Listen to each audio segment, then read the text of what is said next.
కడప జిల్లా బద్వేలు మండలంలోని కమలమ్మ కాలనీ నందు ఆంధ్రప్రదేశ్ ధర్మకార సేవా సంస్థ సహకారంతో మాదిగ అభివృద్ధి కోసం గతంలో ఏర్పాటు చేసిన మాదిగ చర్మకార కమిటీ అధ్యక్షుడు మున్నెల్లి కేశవ మృతి చెందడంతో ఈ మధ్య కాలంలో రాష్ట్ర స్థాయి ఉన్నతాధికారుల ఆదేశాల మేరకు చర్మకారుల హక్కులపై వారి అభివృద్ధికై కమిటీ అధ్యక్షులుగా ఎన్నిక చేసుకుని నియోజకవర్గ శాసనసభ్యులు లేదా బద్వేలు నియోజకవర్గ సమన్వయకర్త కొనిరెడ్డి రితీష్ కుమార్ రెడ్డి ఆధ్వర్యంలో కమిటీని ఎన్నుకొని రితీష్ కుమార్ రెడ్డి ప్రతినిధులతో కలిసి చర్చించుకొని వారి ద్వారా ఉన్నతాధికారులతో సమీక్షించేందుకు నియోజకవర్గ ఇన్ఛార్జి ద్వారా పంపిన నివేదిక ఆధారంగా చర్మకార సంస్థకు నిధులు ఏర్పాటు చేసేందుకు ప్రభుత్వానికి జిల్లా అధికారులు చర్యలు తీసుకుంటారని రితీష్ కుమార్ రెడ్డి తెలిపారు. ఈ కార్యక్రమంలో టీడీపీ నాయకులు, చర్మకార సంఘం సభ్యులు గంగిపోగు నరసింహులు, కోడూరు ఏసురత్నం, ఎర్రబల్లి ప్రసాదరావు, జాల రాజన్న తదితరులు పాల్గొన్నారు.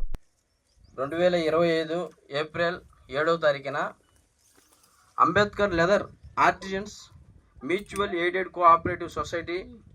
సంబంధించి బద్వేల్ తాలూకాకు సంబంధించి ఇక్కడున్న సభ్యులందరూ నన్ను ప్రెసిడెంట్గా ఎన్నుకునేందుకు సభ్యులందరికీ నా హృదయపూర్వక నమస్కారం తెలియజేసుకుంటున్నాను.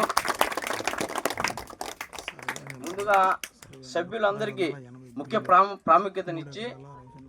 ఈ సభకు ఇచ్చేసిన అందరికీ ధన్యవాదాలు తెలియజేసుకుంటూ ఈ సొసైటీలో ఉండే 66 మంది సభ్యులందరికీ ముఖ్యంగా ప్రాముఖ్యత ఇచ్చి వాళ్ళకి సంబంధించిన ఉపాధి కొరమూట్లకు సంబంధించి కానీ వాళ్ళకి ఇచ్చిన ఈ స్థలం అయితేనేమి ముందుగా గత 20 ఏళ్ళ నుంచి ఇక్కడనే వీళ్ళు జీవనం కొనసాగించుకుంటూ ఉంటున్నారు. వాళ్ళకు ముందుగా శాశ్వత ఇంటి పట్టాను మంజూరు ఈ ప్రభుత్వం ద్వారా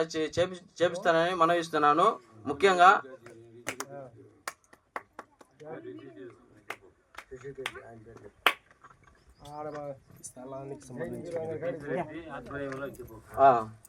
సర్వే నెంబరు